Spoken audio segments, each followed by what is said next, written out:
Bonjour à tous et merci de nous avoir rejoints aujourd'hui pour ce webinaire dédié au cloud computing.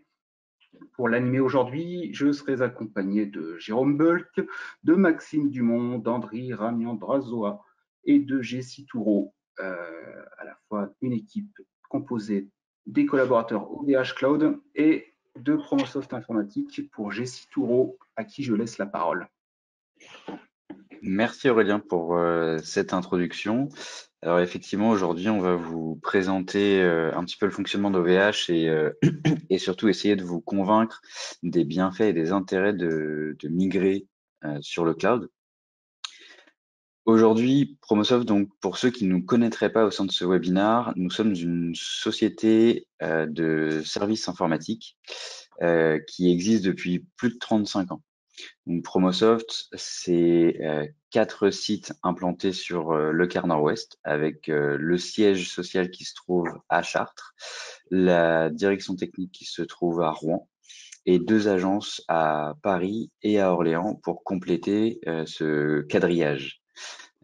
Promosoft, c'est aussi 45 collaborateurs, dont plus de la moitié sur la partie technique, donc avec un gros bagage pour nous accompagner et vous accompagner, bien évidemment. Dans notre expérience, on a donc 2800 clients qui nous font confiance, dont plus de 600 qui sont sous contrat de fonctionnement avec nous. C'est pour vous dire la puissance un petit peu de notre centre de service. Notre centre de service, c'est la valeur ajoutée réelle de Promosoft, puisqu'on est capable de superviser et d'assister vos utilisateurs de 7h à 18h en continu sur tous les jours ouvrés. Et donc nos grands métiers sont bien évidemment la conception et l'accompagnement de vos projets informatiques au travers donc d'audits, bien évidemment.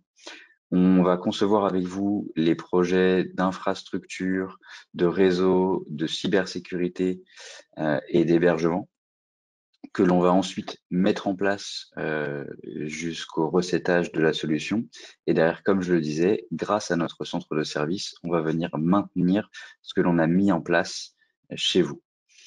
Promosoft aujourd'hui, quel est son grand intérêt? Eh bien, tout simplement, c'est une PME au service des PME et des ETI. C'est-à-dire qu'on a la force de frappe et la capacité de réponse d'un groupe conséquent, tout en vous mettant au cœur de nos préoccupations. C'est-à-dire qu'on va proposer des solutions qui s'adaptent à vos besoins et pas des solutions figées qui seraient immuables dans le temps. C'est un petit peu pour ça qu'on a pris le pas et décidé de travailler avec OVH depuis maintenant un peu plus de 7 ans, puisque OVH, contrairement à d'autres qu'on ne citera pas forcément, vont avoir plus de souplesse et de flexibilité quant aux questions d'engagement, quant aux questions d'évolutivité des infrastructures que l'on va choisir ensemble. Et après vous avoir présenté donc Promosoft Informatique, je vais moi repasser la parole à Jérôme qui va vous en dire un petit peu plus sur OVH. Merci beaucoup Jessie, merci beaucoup Aurélien. Jérôme Boll pour me présenter. Donc je suis directeur du channel indirect. Donc c'est l'écosystème de nos partenaires et revendeurs sur la France et le Benelux. Et je suis ravi de participer à ce webinaire à l'initiative de Promosoft Informatique, qui est un partenaire Advance. Jessie, tu faisais référence à 7 ans d'ancienneté et donc un statut qui vous permet de rayonner avec un environnement de montée en compétences, d'accompagnement et de formation assez poussé avec nous. Et ravi de participer à et d'avoir cette tribune avec vous sur donc vos clients, vos prospects pour nous permettre de parler un petit peu d'OVH Cloud. Je vais aller assez rapidement sur cette slide, mais il y a plusieurs messages essentiels à comprendre. Le premier, c'est celui d'une présence, et je m'en excuse, le slide est en anglais, mais c'est celui, un peu comme tu l'as décrit, d'une ADN et d'une stratégie qui est vraiment tournée sur sur un écosystème ouvert et qui travaille en collaboration. Hein. Nous, on croit très fort à notre capacité à proposer des briques et à permettre à nos partenaires de construire des solutions autour en gardant un contact et en étant le contact commercial principal. Donc, c'est vraiment la stratégie d'OVH qui est un acteur, si on reprend les petits schémas qui sont à droite, qui est un acteur international, puisqu'on est présent sur 4 continents. On a 12 localisations pour nos 33 data centers qu'on retrouve sur nos 48 points de présence dans le monde. Donc, on est historiquement français. On est né à Roubaix, dans le nord de la France, à l'initiative de la famille Clava, qui, arrivant de Pologne, a lancé cette formidable entreprise il y a maintenant un peu plus de 20 ans. Donc une ADN très française au départ, très européenne, et puis avec les rachats de structures en Nord-Amérique et puis le développement en Inde, on est maintenant présent voilà, sur 4 continents pour accompagner nos clients, leurs besoins en géographie, puis développer ces régions autour de nos produits, donc qui sont quoi? Qui sont ceux du cloud. Hein. OVH est un industriel qui construit ses serveurs, construit ses data centers et infogère et administre tout ça avec un effectif d'un peu plus de 2500 collaborateurs dans le monde. Quelques métriques, hein, donc c'est 1 million de serveurs qui sont sortis de nos usines de Croix dans le Nord et de Beauharnois au Canada. C'est 1,6 million de clients dans 132 pays. C'est un peu plus de 6 millions de sites web hébergés parce qu'OVH est d'abord né dans le web avant d'arriver dans le cloud et en passant aussi par les télécoms. Et puis aujourd'hui, c'est un acteur voilà, incontournable de 2 stratégies très fortes qui sont le cloud souverain, et on en parlera aujourd'hui, donc avec un enjeu majeur de porter sur tous nos territoires la certification et être les garants de la souveraineté des données. Et ça, dans une logique d'efficience et d'efficacité énergétique. Retenez en bas à droite un élément assez probant, mais qui est un PUE à 1,14. Donc ça, c'est un KPI qui permet de monitorer l'efficacité énergétique et qui nous place très en deçà des ratios industriels. Et pour cause, puisqu'on maîtrise toute la chaîne de valeur de production de nos serveurs, qui ont plusieurs vies, hein, donc qui sont au moins un tiers de leurs composants réutilisés dans le temps et refroidis avec de l'eau. Donc, c'est pas des systèmes de climatisation énergétivores qui rafraîchissent nos serveurs. C'est effectivement de l'eau et donc ça contribue à notre dimension très green. Voilà, on aura l'occasion de revenir un petit peu plus là-dessus, mais concentrons-nous sur notre partenariat, sur nos produits et sur la façon dont on peut aider Promosoft aussi à vous amener vers le cloud.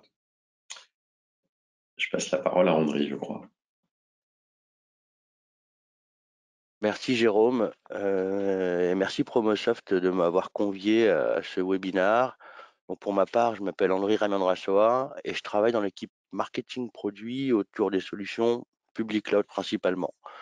Et donc dans le cadre de ce webinaire, où la thématique c'est le move to cloud, la migration vers le cloud, pourquoi y aller? C'est quelque chose que j'aime bien démystifier en termes de fin et moyen. Donc la fin pour vous en tant qu'organisation, en tant qu'entreprise, en tant que collectivité locale, on parle beaucoup de transformation numérique, transformation digitale. Et le cloud, c'est un accélérateur, c'est un moyen de rentrer dans la transformation numérique, de l'accélérer et de vous rendre finalement plus compétitif, plus pertinent pour mieux servir vos utilisateurs, plus pertinent pour être plus fort, avoir plus de fonctionnalités d'un point de vue digital que vos concurrents. Et une matérialisation assez simple finalement de l'indice finalement de digitalisation pour moi, c'est les applications. Les applications, puisque finalement on en utilise tous beaucoup plus. Et on s'en est rendu compte ces dernières années avec la pandémie. Par exemple, j'avais jamais fait de téléconsultation avec un médecin. C'est possible parce qu'il y a une application qui est disponible sur un mobile. Je me connecte, j'ai mon rendez-vous avec mon médecin et je le vois sans physique. Les banques, de plus en plus, elles ont des applications en ligne, on utilise presque tous maintenant pour gérer nos comptes. Donc, c'est vraiment cette unité, un peu de valeur, l'application, qui va déterminer dans quelle mesure aujourd'hui vous êtes pertinent sur vos marchés, pertinent pour vos utilisateurs. Et c'est un peu le premier message que je cherche à faire passer, c'est vous devez quelque part embrasser ces changements parce que la société a évolué. Les applications, c'est un peu cette matérialisation-là. Ensuite, je vais partager 2 chiffres. Le premier, c'est une prédiction qui est faite par un cabinet d'analyste, IDC, pour pas les nommer, qui dit que d'ici 2023, on va déployer plus de 500 millions d'applications digitales et services en utilisant les technologies cloud native. On va parler un petit peu de ça un peu plus tard, mais ce que je souligne en fait dans ce chiffre, c'est que cette prédiction qui date de 2019, elle dit que d'ici 4 ans, on va faire 500 millions d'applications. Et 500 millions, c'est exactement le même nombre qu'on a fait en 40 ans. Donc, je ne sais pas si vous vous rendez compte de l'ordre de magnitude, de l'impact. Tout le monde fait des applis et vous tendez tous quelque part à devenir un petit peu plus proche de ce métier logiciel et c'est ce qui vous assure la pertinence auprès de vos clients, auprès de vos utilisateurs.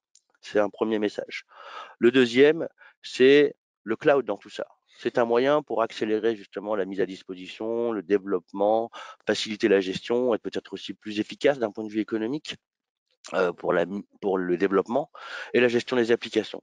Et donc, j'utilise l'outil en fait dont est issue la capture en bas, donc de Intricately, qui dit que lors des 5 dernières années, en fait, les applications qui sont hébergées dans le cloud ont été multipliées par 3. Donc, en termes de nombre, je pense que la vérité est entre ces 2 grands chiffres que je viens de partager, mais on se rend compte qu'on est vraiment en face d'une tendance massive de fond et qui n'est pas prête de s'arrêter puisque en fait, finalement, de plus en plus, les entreprises construisent également des nouvelles applications parce que les clients les demandent, parce que les utilisateurs les demandent. Et c'est la première raison et le premier angle finalement de décision qui doit vous interroger sur pourquoi est-ce qu'il faut aller dans le cloud. Et donc, une fois que j'ai dit ça, qu'est-ce qu'on peut attendre de passer vers le cloud quand on parle sous le prisme des applications? Le premier, assez finalement, même très communément accepté, de dire qu'avant, vous achetiez vos serveurs, vous devez les stocker dans des salles si vous aviez la chance d'en avoir pour pouvoir les héberger, les prendre chez des colocataires. Et du coup, dans ces modèles-là, vous êtes beaucoup plus dans un modèle d'investissement, donc de l'immobilisation. Alors qu'en fait, avec le cloud, où les services sont disponibles à la demande, sans engagement pour certains, à l'usage pour certains types de services, et donc vous passez sur une partie donc OPEX des dépenses opérationnelles. Donc là, c'est une opportunité de réduire les coûts et de ne pas considérer la mise à disposition des services informatiques au global comme un investissement, mais plutôt comme des dépenses opérationnelles. C'est une des principales raisons qui a fait que le cloud a explosé. Le deuxième, on attend de l'agilité. Quelque part, quand vous déléguez à un fournisseur de cloud la mise à disposition des services qui vont exécuter vos applications, vous pouvez vous concentrer en fait sur votre métier en étant plus agile sur des itérations plutôt sur les couches hautes qui sont plus visibles de vos utilisateurs. Et donc, ça fait appel au bénéfice attendu numéro 3, c'est rester dans votre cœur de métier parce que finalement, c'est ça qui est important, c'est votre métier, vos business, vos clients, c'est ce qui est intéressant. Et notre proposition de valeur OVH et Promosoft, c'est justement de vous accompagner sur ces 2 différenciants qui vont être la sécurité des données, la sécurité des infrastructures et le côté durable. C'est-à-dire aujourd'hui, savoir qu'on contribue à notre responsabilité sociétale et environnementale, c'est un facteur de plus en plus important pour un nombre croissant d'organisations. Donc, c'est les 2 différenciants OVH qui s'ajoutent à la maîtrise économique, à l'agilité au niveau du business et à la concentration sur votre cœur de métier. Si je reviens à la perspective initiale qui dit vous avez un portefeuille applicatif, en fonction de votre taille, vous allez en avoir peut-être une dizaine, une vingtaine, une centaine. À savoir que des grands groupes du CAC 40 dans le monde bancaire peuvent avoir jusqu'à 10 000 applications. On ne peut pas forcément apporter une réponse qui marche pour tout. On ne peut pas tout mettre dans le cloud du jour au lendemain. Ce n'est pas aussi simple que ça. Donc, il y a une application, une gestion de portefeuille, de patrimoine applicatif qu'il faut envisager. Là, je vais vous le décrire très rapidement parce que c'est aussi un petit peu comme ça que vous pouvez envisager, faire vos choix, toujours dans la perspective d'être plus efficace au niveau de votre de vos opérations et de votre agilité business. Donc le premier, c'est ce qu'on appelle le RIOS ou Lift and Shift. Grosso modo, c'est presque un copier-coller de ce que vous aviez dans vos data centers que vous basculez dans le cloud presque tel quel. C'est le bleu. La deuxième option, c'est de replatformiser. Donc ici, replatformiser, c'est vous avez votre applicatif aujourd'hui dans votre data center, mais vous l'adaptez beaucoup plus ou un peu plus aux spécificités du cloud, peut-être pour faire plus de résilience, assurer de la continuité d'activité ou mettre en place des plans de reprise d'activité. C'est des choses qui peuvent être ajoutées relativement facilement dans le cloud puisque les services sont à disposition. Le repurchase, donc c'est racheter finalement, ça peut être passer sur un modèle SaaS.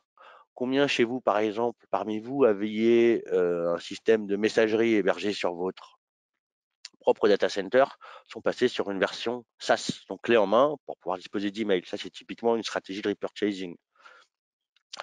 Le refactoring, ça c'est beaucoup plus proche de ce qu'on va parler un peu plus tard, donc vraiment adapter l'applicatif, son architecture, la manière dont il est conçu, la manière dont il va s'exécuter, la manière dont il va être maintenu, aux avantages que peut offrir le cloud en termes de mise à la demande automatique, mise à la demande immédiate, par exemple la facturation à l'usage. On va parler ici de sujets technologiques assez avancés comme les containers, comme l'orchestration, et c'est des choses que plus en plus d'entreprises et d'organisations envisagent et font déjà en fait aujourd'hui, parce que c'est ce qui leur permet d'être vraiment dans une excellence opérationnelle. Retirer, ça c'est assez simple. Vous avez une application qui est peut-être un peu vieillissante, qui date de plusieurs dizaines d'années, voire plus, et qui n'est plus utilisée, qui n'a plus vraiment de valeur pour votre business, que ce soit pour vos utilisateurs internes, pour votre client, vous décidez juste de l'arrêter. Et d'autres, une application qui peut être aussi un petit peu existante, qui date de quelques années, mais elle est critique pour votre business. Changer une ligne de code sur votre applicatif, c'est d'énormes investissements en termes de personnel, notamment informatique ou jour homme. Et peut-être que c'est pas intéressant pour vous de la modifier. Donc vous la gardez telle quelle, peut-être même on-premise et pas forcément dans le cloud. Donc voilà un petit peu toutes les options qu'il faut considérer. Et c'est important de l'avoir en tête puisque finalement, le message clé, c'est vous avez un portefeuille applicatif, un patrimoine applicatif. Certaines applications sont mûres aujourd'hui, d'autres le seront demain et d'autres ne le seront peut-être pas. Et ça, c'est vos priorités, c'est vos enjeux qu'on doit comprendre, pour lesquels on doit vous accompagner. Donc, aujourd'hui, dans la présentation, on va se focaliser sur 3 grands types de besoins. Le premier, lié à la souveraineté. La souveraineté, ce qu'on entend par ici, c'est la maîtrise de sa destinée technologique et la maîtrise de son business. Donc ici, votre objectif, ça va être principalement d'assurer la sécurité de vos données, puisque c'est des assets pour vous. C'est ce qui va vous permettre à plus long terme d'en exploiter la valeur, de les protéger davantage et de les utiliser dans vos applications typiquement. Et le corollaire, c'est tout ce qui va être lié à la conformité. Par exemple, s'assurer que vous n'êtes pas soumis à des législations extraterritoriales. Si vous manipulez des données de santé, s'assurer que vous les conservez dans des services avec des fournisseurs qui sont justement certifiés pour pouvoir les protéger. Et là, ça va donc concerner les applications qui existent déjà ou des applications qui sont à venir, qui sont à développer. Et au niveau des technologies clés, on a un catalogue très large de services chez OVH qui vont du serveur dédié aux instances qui est leur équivalent, on va dire, virtuel, les solutions de stockage et un ensemble de services managés qui vont de l'application SaaS clé en main comme l'email jusqu'à la brique logicielle typiquement des bases de données qui peut être utilisée typiquement dans un site e-commerce. C'est un exemple. Ensuite, la modernisation, c'est intéressant. C'est ce que je vous expliquais tout à l'heure. L'idée, c'est de bénéficier de la flexibilité et de la résilience qui est offerte de manière inhérente par le cloud. Et ça va principalement concerner des applications qui existent déjà. On va les modifier, les adapter pour pouvoir justement bénéficier de ces attributs du cloud. Ici, on va retrouver effectivement les serveurs dédiés, les instances et pareil les services managés puisque chaque application finalement peut être composée de plusieurs briques logicielles que vous allez assembler selon votre besoin métier. Et enfin, la partie cloud native dont je parlais beaucoup au début, ici il y a une notion d'automatisation, de mise à l'échelle et d'agilité finalement. Le modèle idéal pour ceux qui développent ou qui font développer à travers notre partenaire Promosoft des applicatifs, ce serait un modèle où les mises en prod de nouvelles fonctionnalités peuvent avoir lieu tous les jours. Et par exemple, le vendredi, comme ça peut être le cas chez certains de nos clients, c'est une période assez risquée pour de la mise en prod parce qu'après, il y a le week-end. Donc, on préfère le faire en semaine. Typiquement, dans une logique cloud native, on peut proder n'importe quand et vous pouvez être sûr en fait que vous pouvez itérer sans impacter la production. Donc ça, c'est clé pour la continuité de service, mais c'est clé pour votre compétitivité et l'agilité de votre business parce que vous pouvez le rendre justement plus pertinent par rapport à vos concurrents. Et là, on va parler donc d'applications existantes qui tendent à aller vers le cloud natif quand on les modernise, et les nouvelles applications qui, en général, démarrent dès le début sur un design cloud natif. Donc, on va parler, comme j'ai dit tout à l'heure ici, de containers, de services managés, de Kubernetes. La bonne nouvelle, c'est que pour les organisations qui n'ont pas justement ces compétences, que ce soit au niveau des opérations, on parle ici de sysadmin, Ops, DevOps, ou même au niveau développement logiciel, c'est qu'on a des partenaires justement comme Promosoft qui peuvent vous accompagner d'un point de vue technologique, qui peuvent vous accompagner d'un point de vue support, qui peuvent vous accompagner sur l'infogérance et sur la sécurité. Toujours avec pour objectif de vous permettre de rester vous focaliser sur votre valeur ajoutée, sur votre métier et sur vos clients. Donc maintenant, on va rentrer un petit peu dans certains cas d'usage et j'invite Maxime ici à nous parler un petit peu du type de client qui sert et quels sont un petit peu les messages qu'on peut passer pour ces clients-là. Merci Andri. Bonjour mesdames, messieurs. Donc Maxime Dumont, je suis effectivement en charge des collectivités territoriales pour le périmètre de la France et j'interviens dans une équipe qui gère le secteur public au sens large.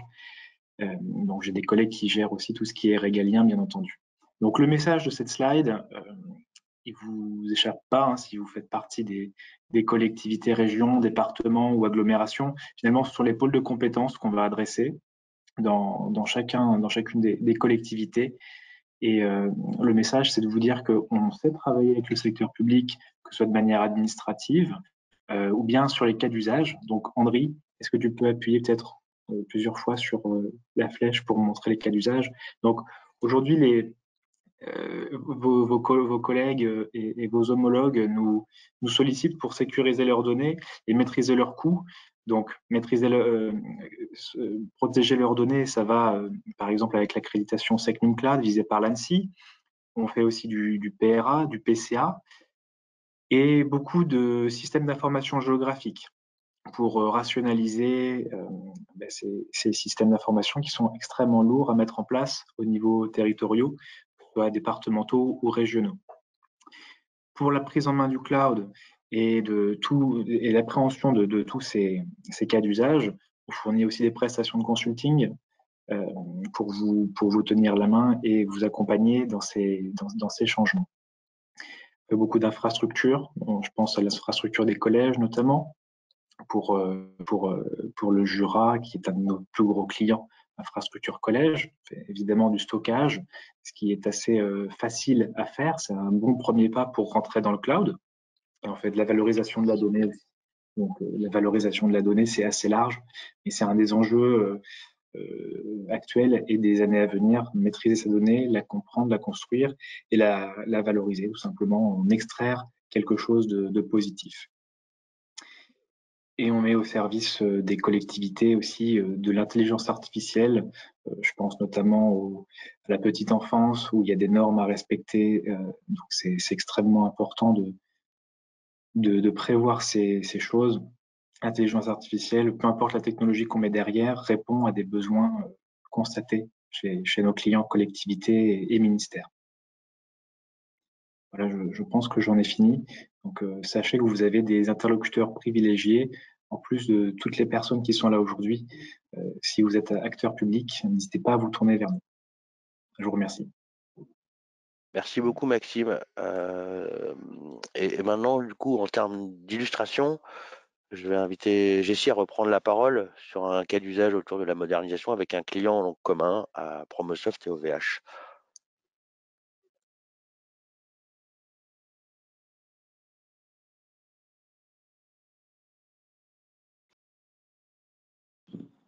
Pardon, mon son a été coupé. Donc, petit cas d'usage avec mon client Harris, très belle ETI normande, qui après avoir subi une attaque, s'est décidé à remplacer en fait l'intégralité de son infrastructure C'est un groupe qui aide des informaticiens internes, sauf que le fait d'avoir une infra locale leur prenait énormément de temps de gestion et ils ont pris le choix de partir sur une offre BRG. J'ai réussi à les convaincre de la puissance d'OVH et en plus par rapport à leur activité, ils avaient réellement besoin donc de souveraineté sur leur cloud. Ça leur a permis, en l'occurrence, de remplacer donc 2 serveurs actifs, des NAS, des serveurs de sauvegarde par une solution cloud. Donc, le premier gain instantané, il est sur, bien sûr, la consommation d'électricité, parce qu'on arrête quand même en moyenne 5 éléments qui consomment énormément de ressources et qui ont besoin d'être climatisés pour les passer donc sur le cloud avec une solution de data center dédiée pour leurs usages, une solution de réplication afin de prévoir le fait que si le data center s'arrête, on puisse redémarrer quasiment instantanément la solution de réplication qui est en place. Ensuite, une autre infrastructure sur la partie sauvegarde afin qu'on ait bien segmenté les réseaux, qu'on soit prémuni de tous les risques aussi de sécurité physique, puisque on va venir mettre les serveurs de nos clients sur les différents data centers évidemment d'OVH, afin que en cas d'incendie, on a vu que ça pouvait arriver de temps en temps, on puisse repartir bien évidemment. Et derrière ça, eh bien, on s'occupe de toute l'exploitation de cette infrastructure. Ça fait maintenant plus d'1 an que cette infrastructure est en fonction. C'est un client avec lequel ça se passe pour le mieux. Il faut savoir que derrière ça, en diminuant la charge des informaticiens sur l'exploitation et la supervision de l'infrastructure, ça leur permet de se concentrer sur des sujets autrement plus intéressants en termes de matière grise, comme la sécurisation, comme le fait de veiller aux normes de leurs infrastructures et de pouvoir travailler sur les projets futurs. Au lieu de faire de l'exploitation et donc de traiter le récurrent au jour le jour, qui est très chronophage pour les équipes, eh bien, ils ont fait le choix de déléguer l'installation de leur infrastructure et de déléguer la gestion de leur infrastructure. Donc, c'est 100% gagnant pour eux puisque en fait, ils font beaucoup d'économies physiques et des économies de temps homme puisqu'ils peuvent maintenant se concentrer sur des projets bien plus intéressants que, comme je disais, l'exploitation de l'infrastructure. Voilà un petit peu ce que je pouvais vous dire sur ce cas client.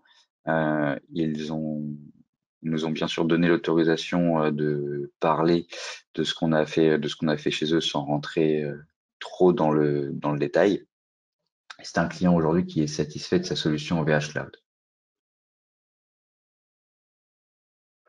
Merci beaucoup, Jessie. C'est vraiment intéressant en fait de voir la valeur ajoutée que peuvent avoir nos partenaires justement dans le fait de pouvoir prendre à leur compte des activités qui sont quelque part un peu moins stratégiques pour eux et de leur permettre justement de se concentrer. Et les bénéfices sont clairement tangibles au niveau de la focalisation des équipes sur des sujets plutôt de R&D et d'avenir et qui sont plus dans le métier justement de l'entreprise. C'est exactement la valeur ajoutée qu'on cherche aussi nous à travers nos partenaires, notamment avec Promosoft. Je vais rentrer dans un dernier cas d'usage autour du cloud natif, puisque c'est un petit peu la trajectoire, et je vais essayer d'illustrer ça avec 2 exemples qui j'espère vont vous parler. Le premier, c'est un e-commerçant italien qui a un site web donc, sur lequel il est marchand. Et l'année dernière, ils ont commencé à faire de la publicité en ligne pendant les matchs de foot, Ligue des Champions. Et donc, l'attente, c'est je fais une pub pendant le match de foot et instantanément, j'ai un trafic qui passe ici c'était de l'ordre de 100 000 à 400 000 visiteurs. Donc, il y a des pics très, très importants.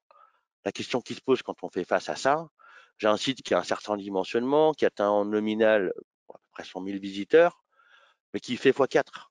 Le temps peut être des 10 minutes qui sont propres à l'achat d'un espace publicitaire, enfin qui le suivent finalement. Comment est-ce que je mets en place l'infrastructure derrière qui me permet de répondre à ça? Donc c'est ici où les technologies de type cloud native, avec de l'automatisation, avec de la redondance, vont permettre justement de répondre. Et sans rentrer dans le détail technique, la beauté justement de l'approche cloud native, on va parler d'orchestration, on va parler de containers, on va parler de Kubernetes, c'est typiquement la capacité à démarrer des machines, ici des machines virtuelles additionnelles, qui vont permettre d'encaisser justement la charge et donc de maintenir une qualité de service ou une expérience utilisateur bonne pendant pendant la charge, le pic de charge, et justement d'éteindre ces machines ou ces machines virtuelles une fois que le pic de charge est passé. Donc une adaptation automatique.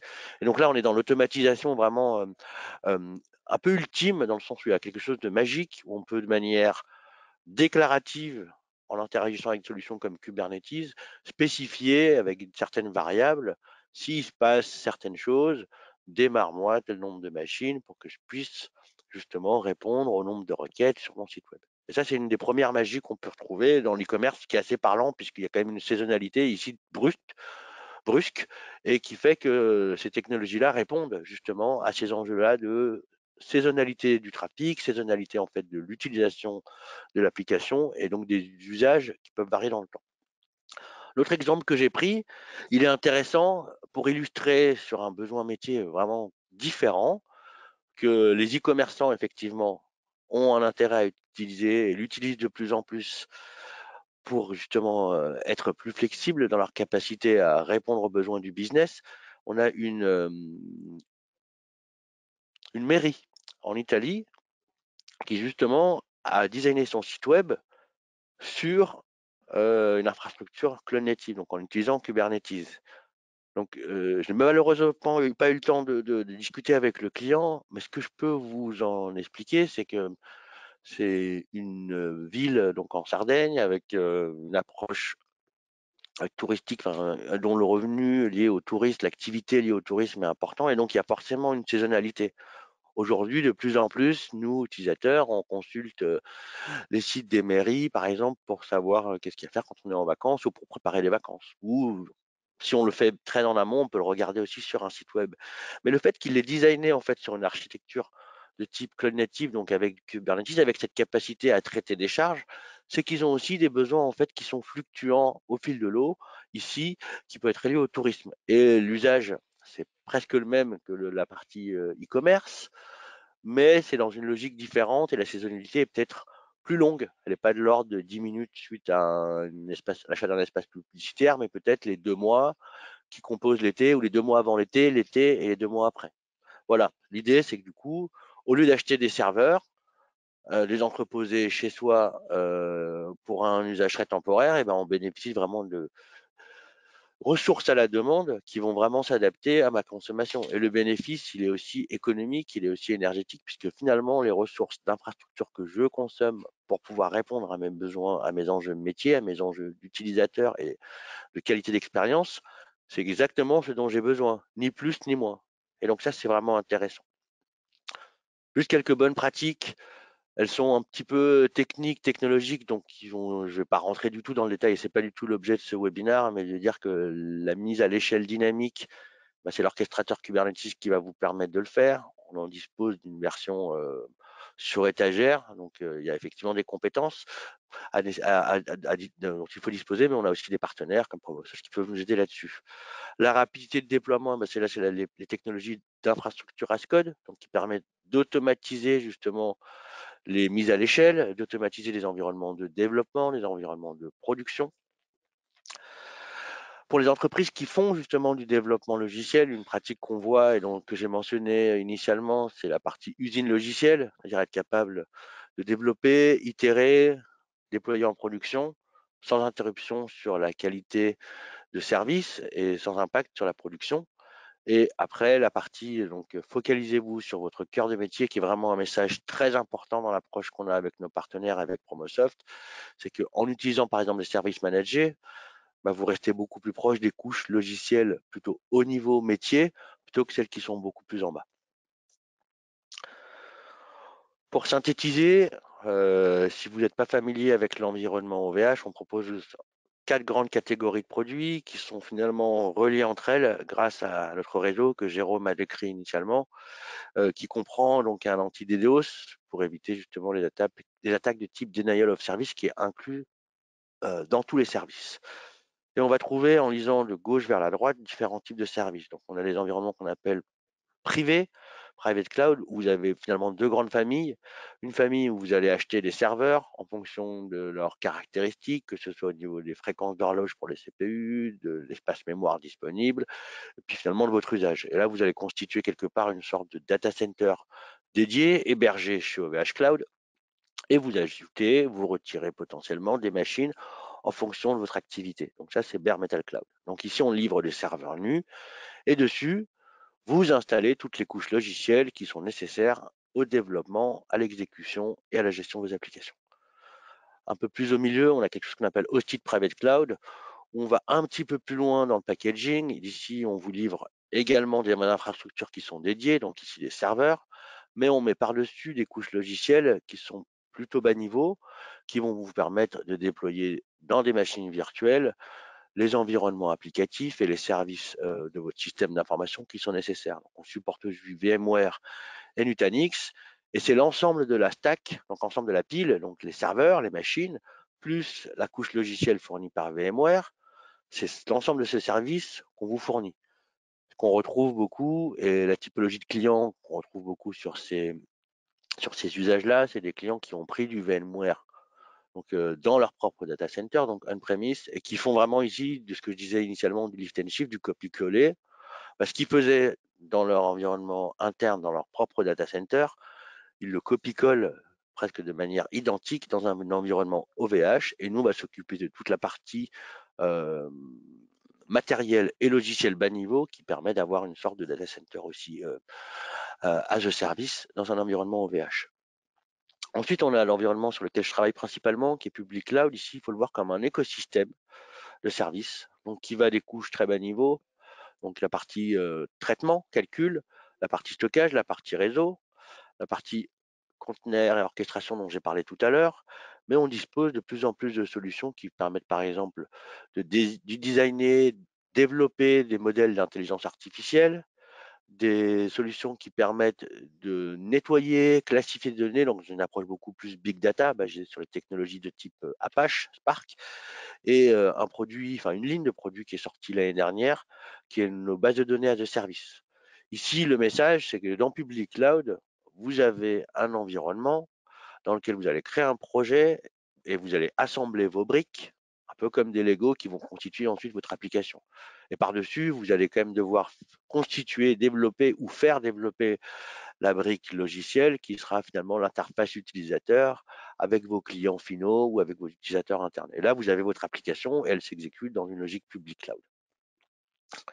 Et enfin, au bout du spectre, on a l'environnement web cloud. Ici, on va retrouver en fait les services plutôt orientés web, ce qu'on appelle par web. Ça va être les services d'hébergement web, des solutions SaaS de type collaboration, domaine, où ici, on est plutôt sur une typologie de clients de type un peu agence web, développeur web, mais qui ne cherche pas du tout à rentrer dans les couches plutôt bas niveau. Et donc là, on est plutôt sur du plug and play, de la solution clé en main. On va retrouver aussi dans cette ligne de produits-là, typiquement, les produits Exchange pour l'email.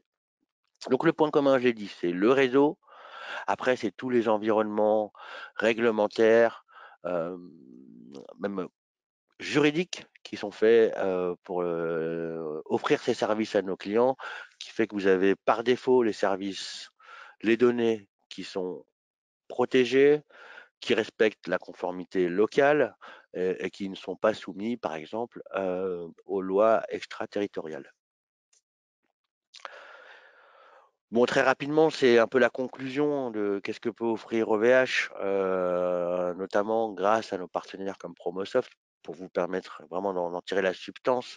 C'est une capacité à avoir des déploiements de services sur les environnements multi-cloud ou hybrides, grâce à un portefeuille très complet.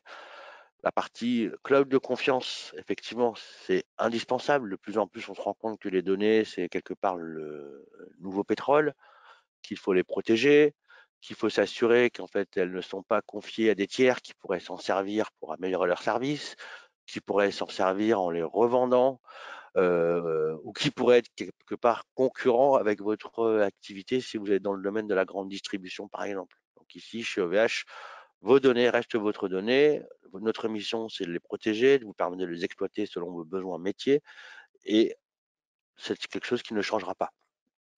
L'écosystème, c'est un élément très important, et les partenaires comme Promosoft en font partie. On fournit des fondations au niveau de l'infrastructure, au niveau des services un peu plus haut niveau et bas niveau, mais l'adaptation à votre métier, à vos spécificités, à vos compétences, à votre disponibilité aussi pour travailler sur ces sujets, c'est clairement les partenaires comme Promosoft qui vont vous permettre justement d'en tirer pleinement la valeur. Et nous, on doit s'appuyer sur des partenaires comme ça pour justement mieux servir les utilisateurs finaux. Il y a quelque chose qui est dans l'ADN d'OVH, c'est la partie prédictabilité, donc prédictivité, bon, les prix prédictibles. L'idée, c'est que dans une logique de, on veut maîtriser son budget pour tourner des applications, quel est le budget associé à l'infrastructure, savoir combien vous allez payer dans un an, dans un mois, dans 6 mois, c'est quelque chose qui fait partie de notre mission et qui fait que tous nos produits sont designés pour être simples, mais surtout prédictibles pour vous permettre d'évaluer de manière immédiate quel va être votre coût, le coût associé en fait à l'utilisation de service qui va vous permettre d'avoir un service final utilisable par vos clients ou par vos utilisateurs. Et enfin, le dernier point qui est de plus en plus important pour nous chez OVH, mais en fait on le rencontre chez un nombre croissant de clients, c'est l'aspect durable. Effectivement, l'aspect économique, savoir qu'on maîtrise ses coûts pour utiliser les services informatiques, c'est un aspect, mais finalement, il est indissociable de l'aspect quel est mon impact sur l'environnement. Et cette responsabilité que de plus en plus d'entreprises, d'organisations commencent à avoir, c'est quelque chose qui est finalement au cœur de la construction de OVH. Jérôme l'a mentionné au début sur la partie water cooling, donc on n'utilise pas l'air conditionné, la climatisation. Et il y a un chiffre qu'on aime bien faire ressortir, c'est par exemple pour refroidir avec OVH. Alors là, je m'avance sur un terrain qui est peut-être un peu glissant pour moi, mais il y a une analogie qu'on utilise. Je ne sais pas si c'est un serveur ou si c'est une baie complète. On utilise un verre d'eau chez OVH, alors qu'à la concurrence, c'est une bouteille complète. Donc là, on peut voir typiquement l'impact sur le développement durable, sur notre responsabilité sociétale que vous pourriez aussi avoir en choisissant OVH pour héberger vos applications. La partie du webinaire où nous parlions est terminée. On va prendre maintenant des questions si vous en avez. Merci messieurs pour vos interventions respectives. André, si on peut juste repasser sur la dernière slide pour le temps des questions-réponses. Et en attendant, moi je vais ouvrir le micro de chacun. Il y a aussi la fonction de chat qui est possible. Si vous souhaitez poser votre question via le chat, n'hésitez pas, je les relayerai. En attendant, les micros sont ouverts. Il faut aussi que vous les ouvriez de votre côté. Et on est à votre écoute.